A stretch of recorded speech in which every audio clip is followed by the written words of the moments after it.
In this short tutorial, we explore how to use the JASPA database, an open-access resource for transcription factor binding profiles widely used in genomics and regulatory biology.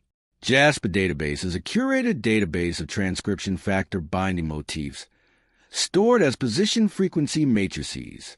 It helps researchers predict TF binding sites and understand gene regulation. Step 1. Input your sequence. Paste your DNA sequence into the input box. This can be a promoter region gene sequence or any region of interest. Step 2. Select the organism group. Choose the relevant group, such as vertebrates, depending on your study. This ensures you get biologically relevant transcription factors. Step 3. Run the scan. Click on the scan option to analyze your sequence. Step 4. Review the results. You'll get a list of predicted transcription factor binding sites, including name of the transcription factor, binding score, position in your sequence, motif details. Thank you.